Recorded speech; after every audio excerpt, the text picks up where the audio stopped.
All right, y'all can hear me? Are y'all awake? Good. You know, after lunch is a hard slot. We all know it. Everybody's tired. Stay awake. I can see you. Let's do it. Okay. Hi, my name is Mimi Ọnụọha. I am going to talk about two projects that I think are in line with the theme of this panel.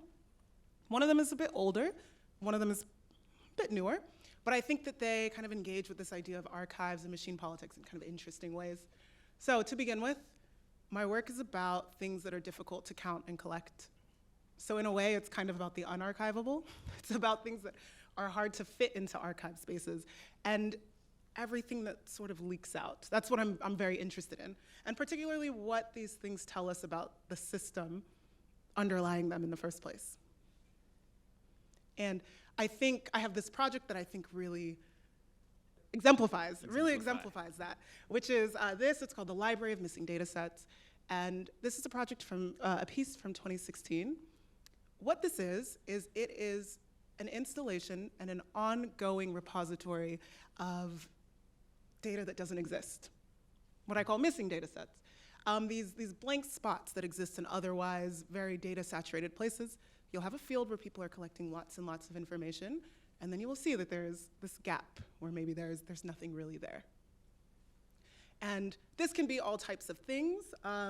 For example, I'm working a lot in the US, so one example of a missing data set is just gun trace data that allows you to trace where guns sold, bought, et cetera. Information about cash in US dollars that's outside of the US's borders, that's a missing data set. For a long time, civilians killed by the police was a missing data set. It's not anymore, but that was one as well. And so in this project, what I'm doing is I'm gathering all of these things that are not being collected. I'm putting them together into this physical installation format. So I show this, and I show this all over the world. Wherever I show it, I change the data sets that are in this. It's a filing cabinet that has these folders. Each one is titled with the missing data set. And I change whatever's in it so that it really matches wherever it's being shown. I do that because I want it to speak to whatever the context is. So if I were showing this piece here, it would be information about Australia, maybe even just about Melbourne. But every time I show it in this same kind of format, this installation, which is this filing cabinet. And I've had conversations with loads of folks in the past who have said things like, oh, why don't you do something, I don't know, make it snazzier, make it more, I don't know, put it on the blockchain, whatever. And I'm like, y'all are missing the point. The point is that this is really talking about the way that structural erasure has this kind of bureaucratic banality to it. And so the piece is meant to speak to that reality. I love to show it when people can touch it. I love work that has this kind of experiential thing. I'm trying to get out of just the visual. I'm trying to get out of just one mode of considering the world. I'm trying to really bring in more modalities. I love when people can actually lift it and can try to open the folders, and then they see there's nothing in it. They're like, oh yeah, that's because it's missing. Makes sense. And then I won't go too much into this except to say that actually this is a series of pieces. I work in a way that is very much about iteration. I think there's something about iteration that is also, in some way, anti-archival. It's hard to know what is the form, what is the actual form of this. There is none. It's always changing. And so there are actually two other editions in this series. I shouldn't say edition. There are two other pieces in this series, the Library of Missing Datasets version 2 and the Library of Missing Datasets version 3. I won't say much more about them. They're a bit different. If you want to know, I'm doing a talk on Thursday. You should come to that. And then I want to talk about a second piece. This is a piece that's a bit more recent. And this piece is coming from a different perspective. And I've been spending a lot of time recently working with archival media, archival footage. And the reason for that is because I find that there is something about archival media and footage that carries the myths of the time in which it was created. And looking back on it from now, or looking at it from this point in time, you begin to be able to see those. So it's almost like you can see, when you're in the moment, it's hard to know what the myths that create the foundation of the world that you walk on actually are. But when you have that distance, you get to see that. So again, there's this thing of, a lot of my practice has to do with absence in many ways. And so here it's like, okay, using this time, we begin to be able to see those myths that we find difficult to make sense of and to hold, find tangible. We get a way to see those. And the piece I want to talk about, I have to have a little quote to kind of set the frame for it, set the stage. This is a quote from the 1970s from John Hanna, who was director of the U.S. International Development. And he sums up in this quote the feelings of many people in the US, but also in many other parts of the world, thinking about food production when he says this thing that at the present population growth rates was going to be necessary for the US to have to, well, for the world to have to double its food production by the end of the century. And this was just to maintain the present levels of diet, which he says are also inadequate. And I use this quote to really stand in for the fact that this kind of explains the US's policy and ways of thinking about food from really like post-World War II, 50s up until the 80s, but still continuing today. And to set the stage for the fact of actually this huge, big this technologically driven, industrial, big agriculture machine. That's a lot of words, but it's all of that. And so that quote of his sets the stage for really this moment where food production changes to become this huge industry.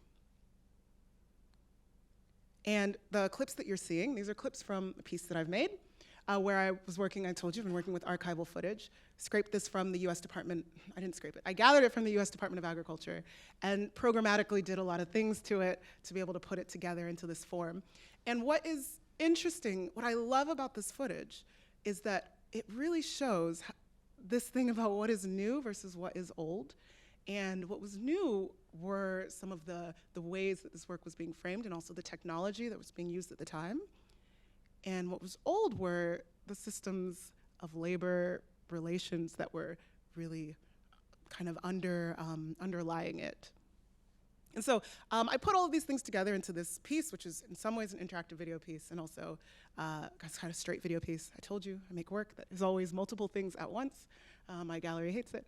And we will see, you're gonna see it soon. I'm gonna play just a clip of it. And you'll see that there are all these clips of this archival footage from this time, be right next to each other. And then over it is this baseline. And I like this repetition. I like having this kind of repeating baseline because I think it gets you in the space of really the place where these myths, where they lie, it's something internalized, it's in your body. It's not just abstract and in your head, and I think it really gets you there. But what you're also going to hear is just a quick clip. In the piece, there are all these, those myths of the day, you can hear people actually saying them out loud. And so you'll hear one, I think it's about making potatoes easier to peel or something, you'll see.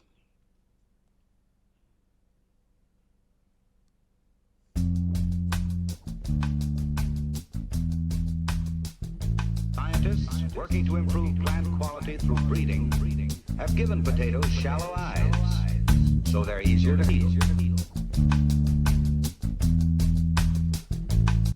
So this goes on much, much longer. I've shown you the barest clip. If you want more, come to my talk on Thursday. And the title of this piece is 40% of food in the US is wasted. How the hell is that progress, man? And this was shown at the Whitney in the US as part of the Digital Art Port program. And this, I really want to focus right now on that title, 40% of food in the US is wasted, because that's a current statistic from the same department, the US Department of Agriculture, where all of the clips come from, and where a lot of the quotes and where a lot of the information behind this piece, where it comes from.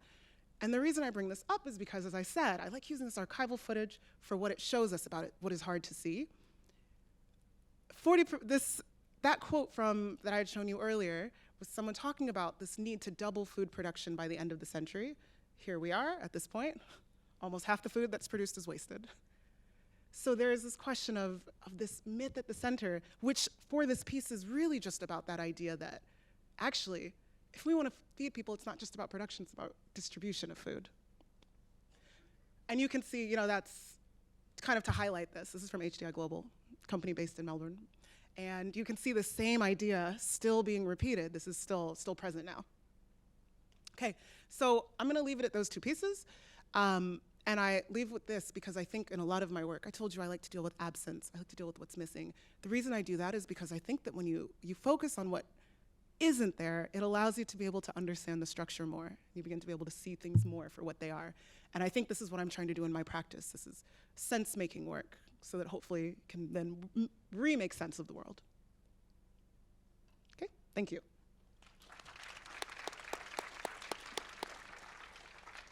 Thank you. Yamandumarang. I'm Joel, Sherwood Spring.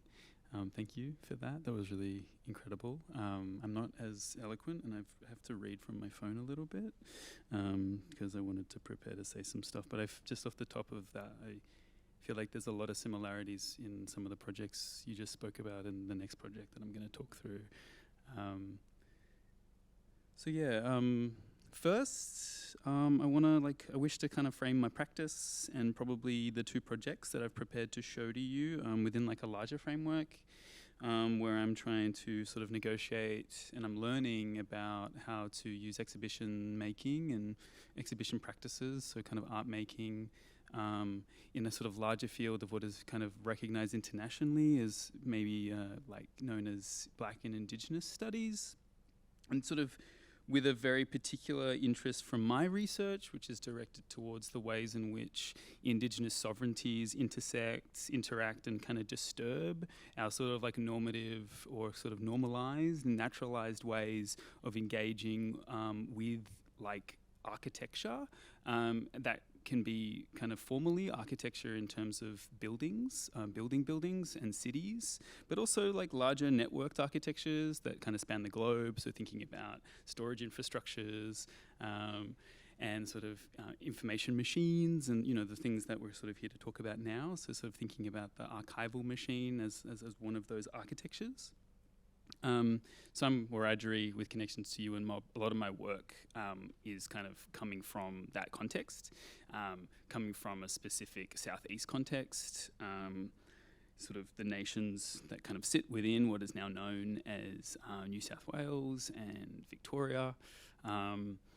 But, you know, that's the whole Murray-Darling River system and kind of all the connected waterways to that land. So I'm kind of very interested in the ways that, you know, particular histories from these places can be talked about because it's where most Aboriginal people live in this country. It's also where most non-Aboriginal people live. But when we think about, and this is an archival question, right? When we think about those cultures that come from these places, they're not as present, right, in certain types of political discourse in the present day, but also in Indigenous histories that we talk about historically in this country. But there's a huge amount of wealth of knowledge from both Indigenous and, you know, Indigenous and non-Indigenous interaction that come from these places. I don't always like to think about it in these ways, but it's like if we think about the Southeast, it's the site of one of the oldest man-made structures. Some of the oldest ceremonial objects in the world come from this place. The earliest burial of the earliest ceremonial burial ever recorded by Western anthropology.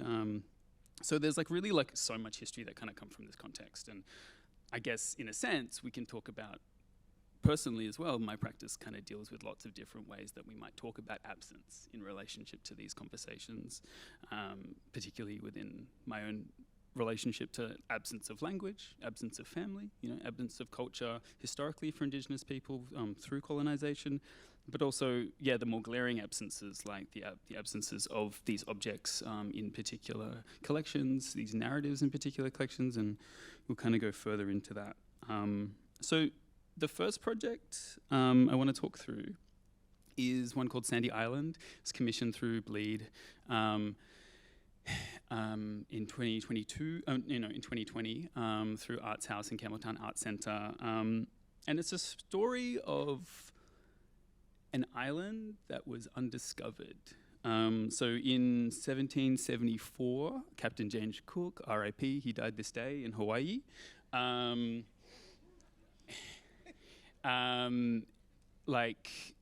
Captain James Cook chartered an island located between what is now known as Kanaka or New Caledonia and the Queensland coast, using it as a navigational object to course his sort of voyage or illegal passage through the Pacific to a place now known as Australia. Sandy Island was drawn and redrawn in maps and reproduced in digital charts until 2014, when it was officially undiscovered. Within the work, I got to speak to the marine geologist, Dr. Maria Seaton, who herself and her team were kind of responsible for this undiscovery. While they were researching kind of the seismic formations and activities at the ocean floor in that area, and sort of indirectly mapping manganese nodules for further extraction into the future. And they came across a discrepancy in between the charts that they were using and the charts that the navigational staff or the captain of the boat was using. And so they decided to have a look to see what was happening. But I think what's interesting about this for me is it talks about the ways in which information, kind of in this banality of its bureaucracy, can transform and translate from a piece of paper on a boat through the means of sort of reproduction and preservation into a data set on the surface that kind of maps the surface of the globe for most kind of commercial and non-commercial boats, and sort of, in a sense, takes this lie, right, because it's not there, and turns it into reality in terms of it's present on the data set. Like, it has topography, it had an identity in terms of its presence, and was sort of used as a navigational beacon for a very long time.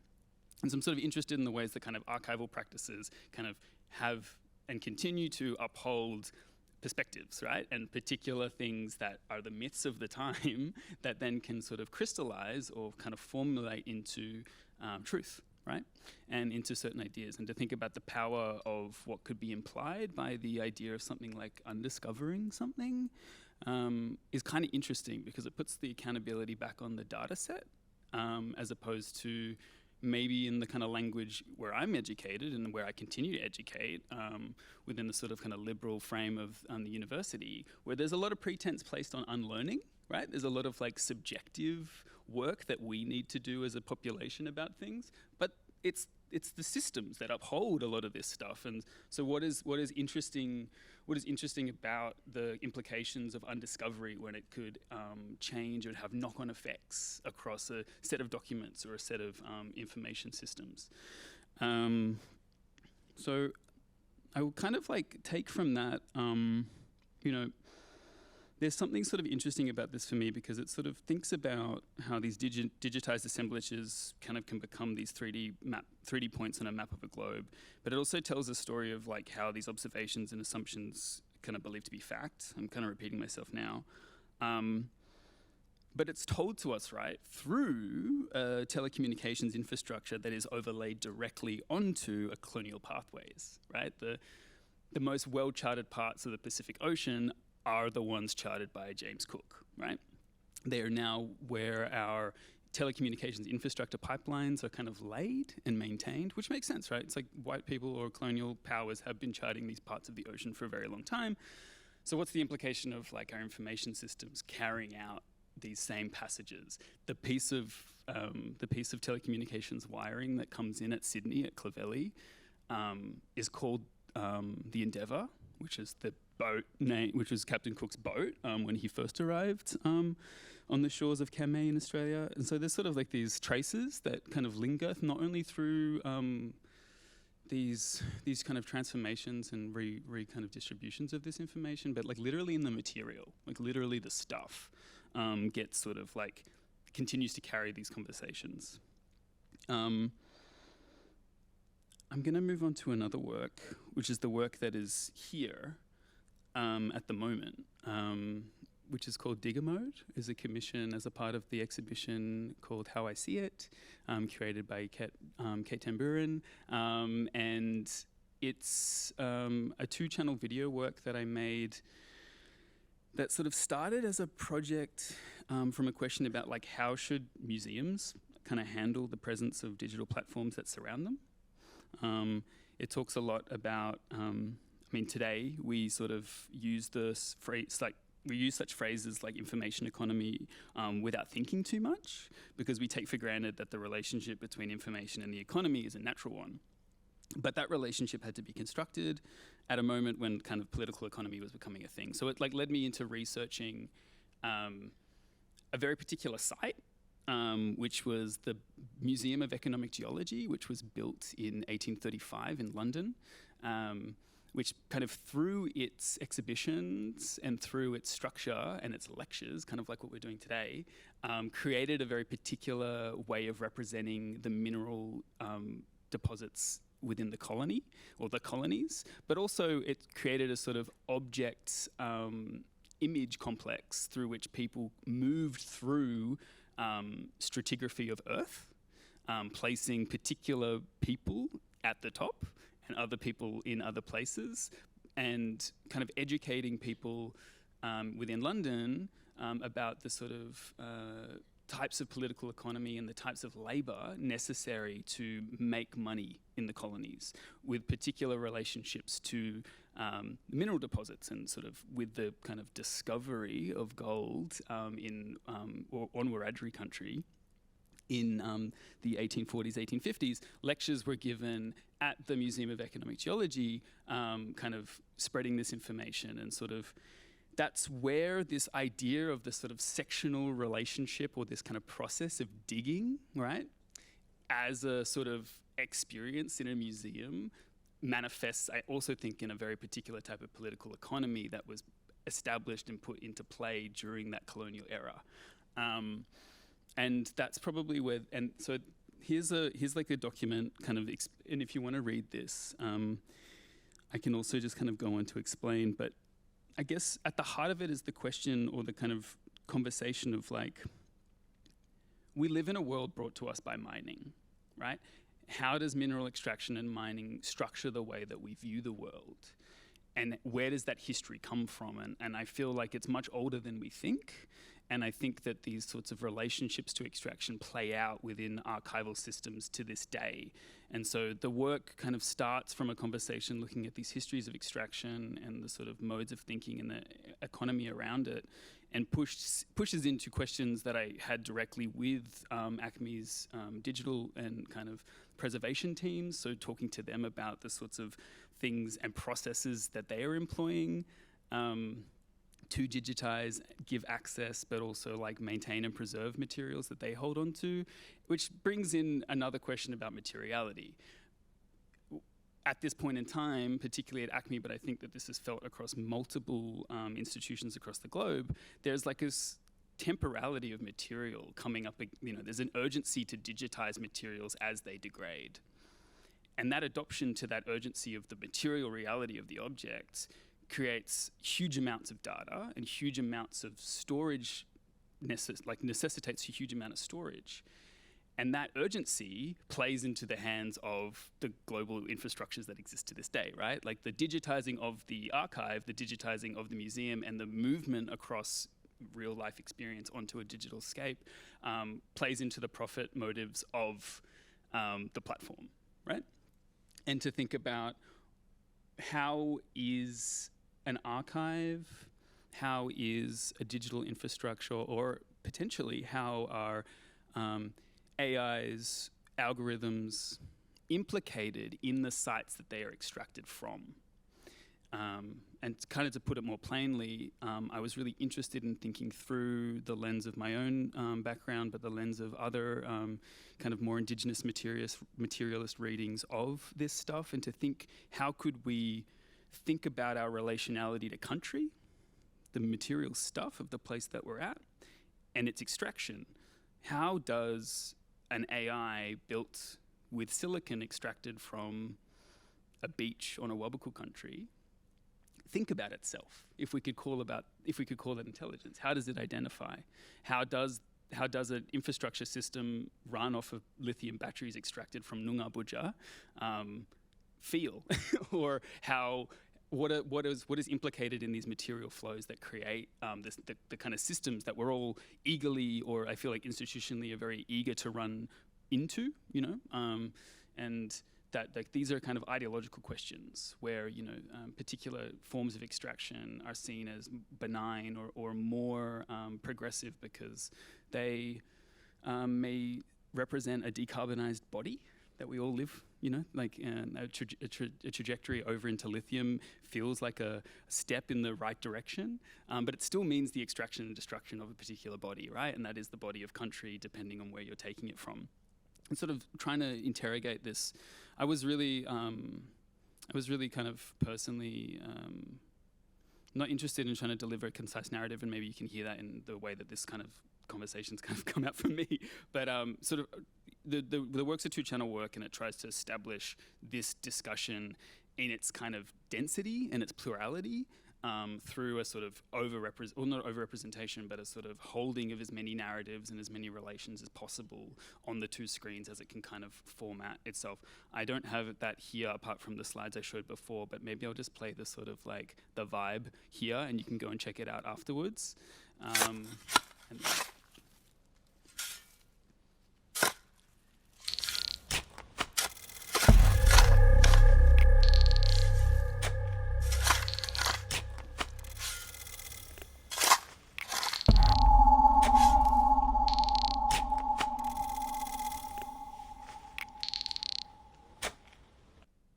Thank you.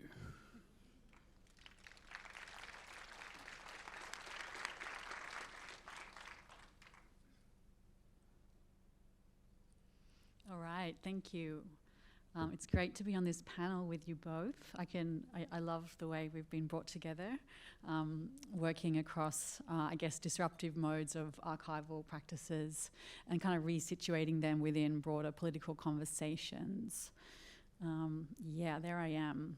So I guess I've been working with archival collections probably for about 15 years, essentially kind of from the framework of resituating them in the field, and in that context kind of being in the field, being in place, situating myself in a kind of experiential kind of immersive framework. So a lot of my early work was actually working with emerging kind of mobile media contexts, which then has evolved to different kinds of experiential contexts for encountering archives as they can be resituated in place. I'll just see if that works. So I like this concept of remediation. I'm trying not to use the word digital. I think I'm doing pretty good. So remediation for me is part of that so-called practice. So using logics of being spatially situated, engaging with what the data politics of being spatially situated is. For me, that's often around a kind of attempt to completely kind of make a new form of spatial experience through a new technology, which I guess for my own kind of historical practice has noticed the way each new form of media, and spatial media in particular, tries to reinvent the kind of representation of the place in which we're in. So for me, that's to be resisted, because it's a kind of ahistorical approach that forgets and isn't able to engage with the contingencies of place, of country, and of temporality. So I'm working all that in that way to kind of, to renew, to refashion encounters with collections in place. For me, being spatial is really important. I'm going to play some work. I'm not trying not to talk too much, but play some work that is always required, always normally experienced outdoors, under a tree. I'll play a work under a tree.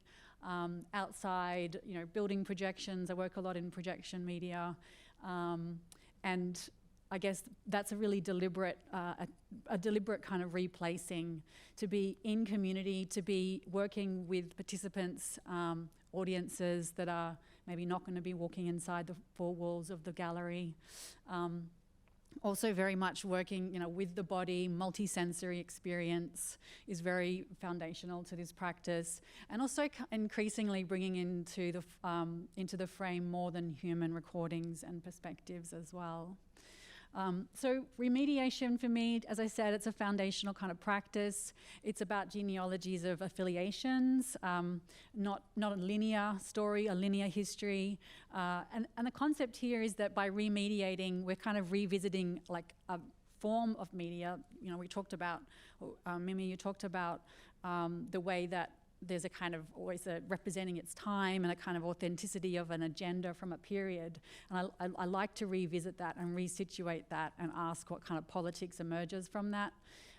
But also, as I said, it's kind of a political intervention here to even say that, look, we're not starting with a tabula rasa, we have contested histories that are contained within collections.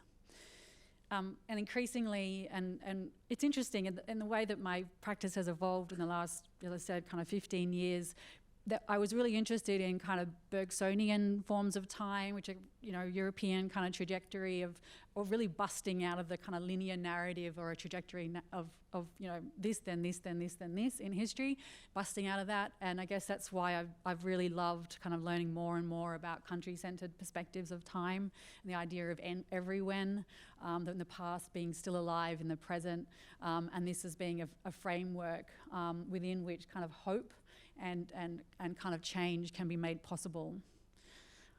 So I'm just going to play some work that kind of situates this. But before I do, I guess just to emphasize that my work is really collaborative. I'm here on the panel, but I work a lot with a lot of different communities. I work a lot with First Nations elders and knowledge keepers, field recordists, technical producers, community storytellers, collections custodians, visual artists, sound composers and designers, and also place custodians. Often the biggest part of this work is actually getting the permission to be in a place, because we live in a very, very governed world. So yeah, place custodians are always really good to me. And just some of the people that are frequent collaborators on this work. So I work, SM Projects is myself, Sarah Barnes, and led by Michael Killerley as creative director as well. And there's a whole team of people that kind of sit behind this work as well. So I just wanted to show from here some of the recent work that we've been doing that situates, resituates some of the archival media that we work with. The first project is one called Superorganism. It was first launched in 2021 and came out of, I guess, a lot of grief that I was experiencing after the bushfires. And interestingly, that my commission for this then happened during lockdown. So I spent a lot of time actually researching the history of field recordings in Australia. Some of the earliest kind of recordists of bird sounds and things like that. John Hutchison is one in particular, but also Vicky Powys and others. And then also researching kind of global field recordists and what that movement is about. And thinking, I guess, about those recordings, situating them in a wider politics of increasingly kind of exploitative approaches to natural capital, and the way that a datafication of our natural environment is in turn generating a new form of natural intelligence that is datafied. Superorganism as a term comes from, of course, James Lovelock's concept of the world as a superorganism, Earth as a superorganism. But I read his second last book before he sadly passed away at age 101 last year, was a book called Novacene, where he explored our role, humans, our role as custodians of new forms of intelligence that will expand into space. So this work kind of brings those different practices together. Press play.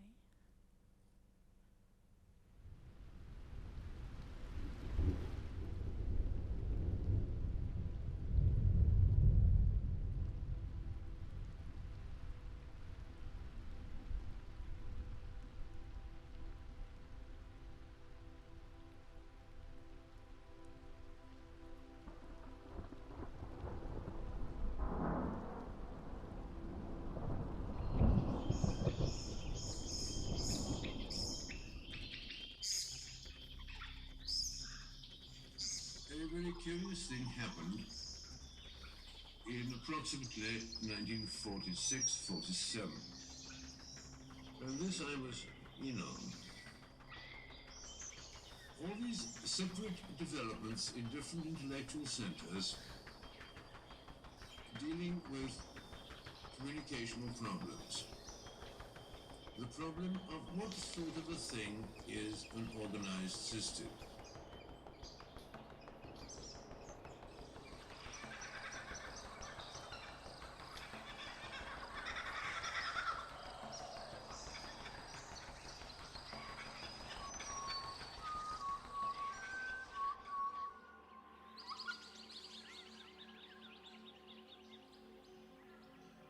I'm not a robot,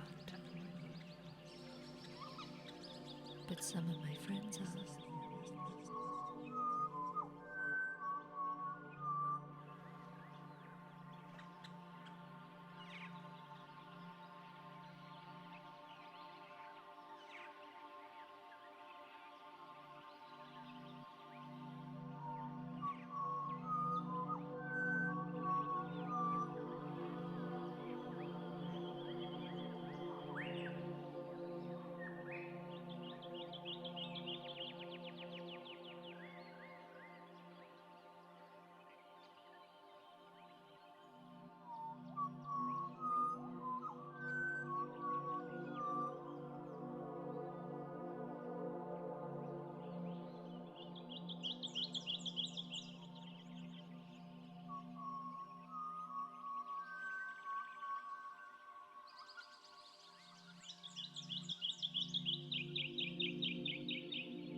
Yeah, so that work was exhibited first in Brisbane in the City Botanic Gardens and has then toured to various locations and is also playing at Vivid this year as well.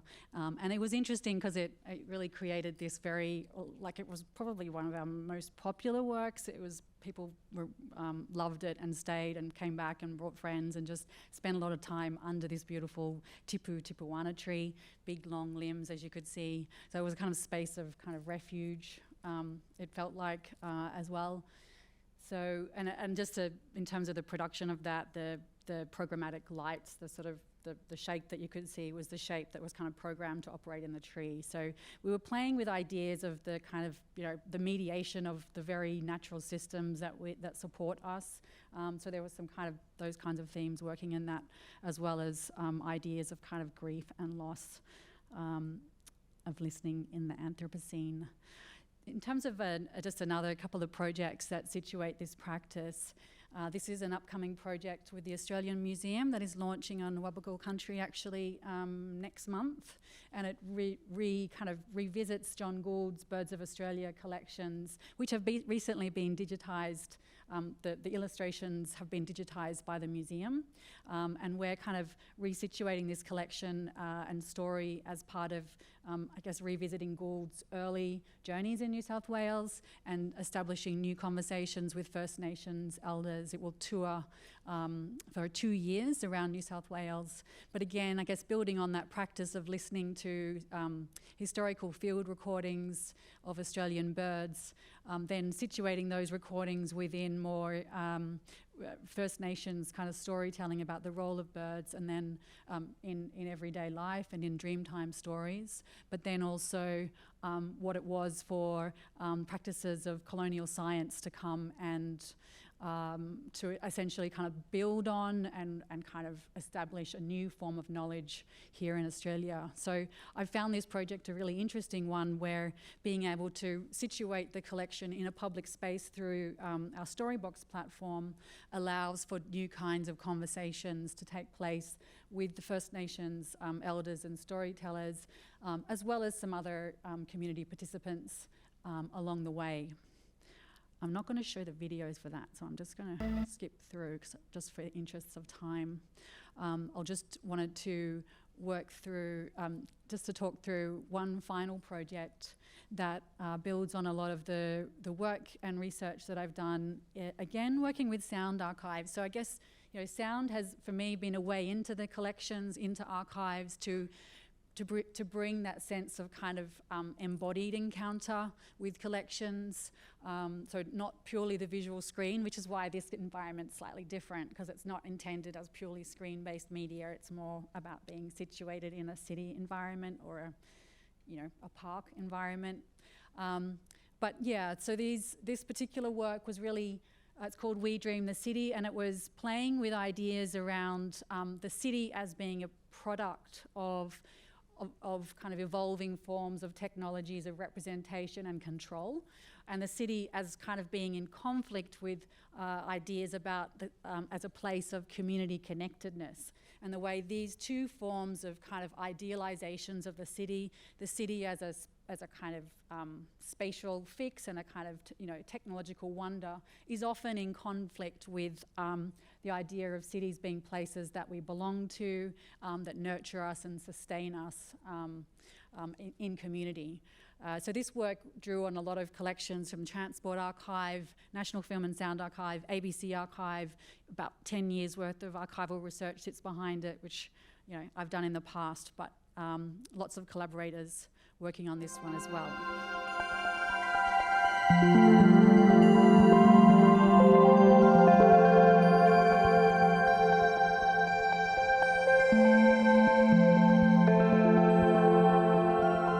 And do you think that the next 10 years in Australia are the decisive years?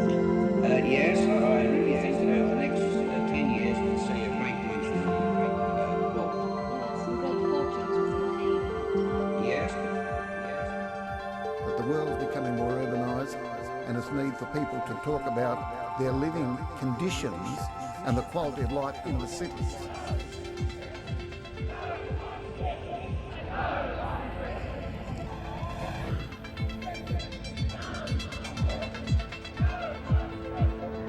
Yeah, you don't understand that, no, I don't want any money. I want to see low and middle income people who are out living in the street, that's right. But I'm trying to get through to the man, but he doesn't see it that way, he can't see it that way.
what we're doing in Victoria Street so that we could organise a community along different sorts of lines.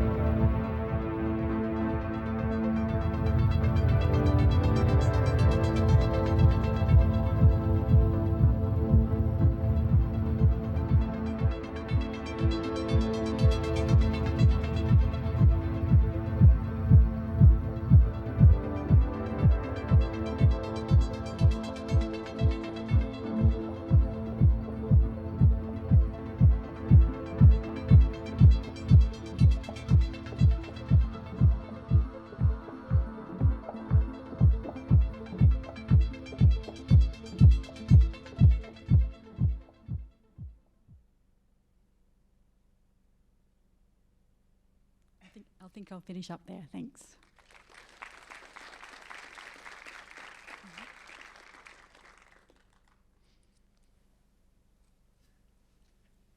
So I think this is where we have a conversation, right? And take some questions from the audience. How are we going for time? Yeah, what's the time like? We've got 10 minutes. Nice. Has anyone in the audience got any questions they want to?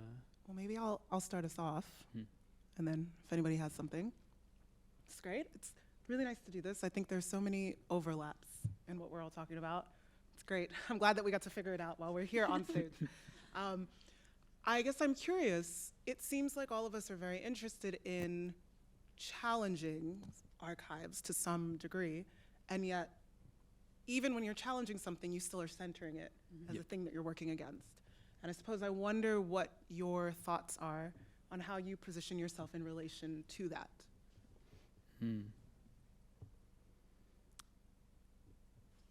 I might go. Yeah, I'll go first. It's a really interesting one, because I think it comes back to that negotiating the absence in lots of ways, like kind of defining, like the sort of object nature of absence, right? Like it has a materiality in and of itself, if not just like by revealing the structure around it. It is a big part. I think it's a big part for me, centering parts of that conversation to draw at the kind of, I guess there's like a sense of urgency, right? There's a sense of urgency to allow not only access, but also to interrogate like the meaning of them, like what are they doing, holding things away from culture, from knowledge holders, right? We talk about like repatriation, but there's also like mirromatriation in terms of like the material holding a lot of information for communities, and sort of keeping that at a distance is, like I'm, coming from an architecture background, I'm quite interested in stuff, right? Like I'm not politicized, but for any other reason except for like I want the stuff, right? Like I want the stuff in the archive, and we also want the stuff to be able to live in the city. So like when someone has your stuff, it's sort of like an interesting. It's like you kind of have to center it even when it's at a distance, and I think that's definitely how I've thought through it. I think particularly, I was here at ACMI, I was not particularly interested per se myself engaging in their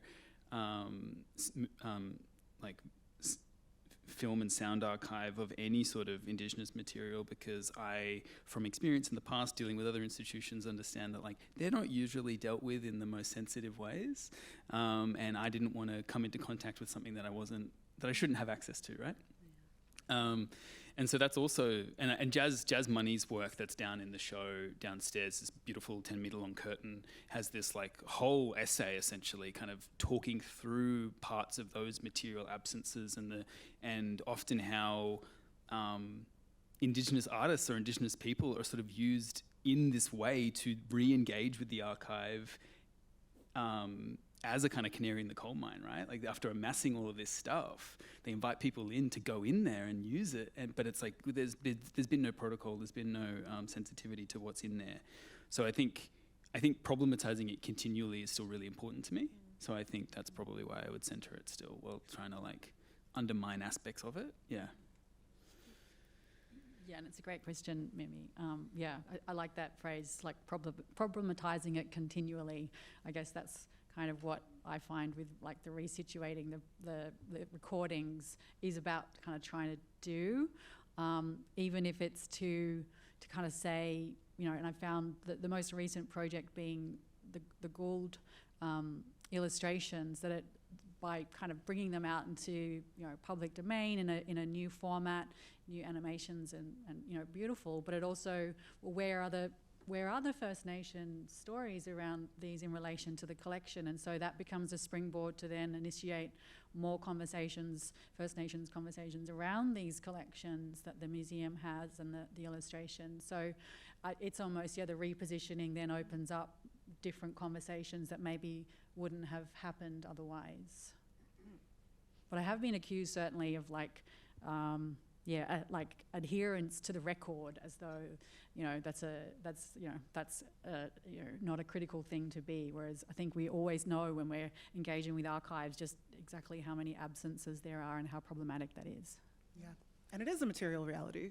It is here. The archive is there. Whether you engage with it or not, it continues to exist, and it holds all of that tension. I think I'm Igbo-American. I come from a group in Nigeria who traditionally don't have museums at all. I think about this a lot in terms of relationship to art making, because the way there's a specific group of us in particular who would create work and it was designed to degrade. It was part of it. It's like you build it and then it serves a purpose and people come together around it and then you leave it. And really the idea of what stays, what remains, is not about the material. It's about everything else but it. And in a way that kind of opens up a kind of way of being where it's like we are constantly reinventing this. And also, it removes that importance of the artifact and of, you know, the art world is built on collecting. Yeah, there's a... it's that tradition is very much no. Yeah, I don't want to interrupt you, but Wesley Enoch, I think, has like, you know, I can criticize him as well, but he has this really interesting statement about how, yeah, like kind of the Western frame is obsessed with the detritus of culture, right? Like the material left after the ceremony. They don't care about the people, they care about the stuff. And that is, like, that never was the intention of these objects, or some of them. You know, other things, and you know, the density of diversity and of sovereignties in this land is. But it is what you can hold and have, and what you can collect, which is, I think, why I'm always so wary of it. Always the thing that remains after, and how that has a primacy, just by nature of its legibility. Yeah, there was an interesting conversation I had here with the preservation people about like what format we could save the work at so that it would, like, something would happen to it, or like how we could make it illegible on a platform context. And it's kind of continuing in that trajectory in future work, thinking about the ways to, like, you know, there's obviously really basic ways you can breach copyright, and that's therefore it's not allowed to go on place. But it's like thinking about what is intrinsic to the material stuff so that it can. So there is something maybe more interesting in the kind of live capacity of it, or the lived capacity of it, or the information that it carries on as it degrades or something, yeah. I think we're going to have to wrap up, guys. I'm sorry, but I think our time's up. Let's take it outside. Thank you.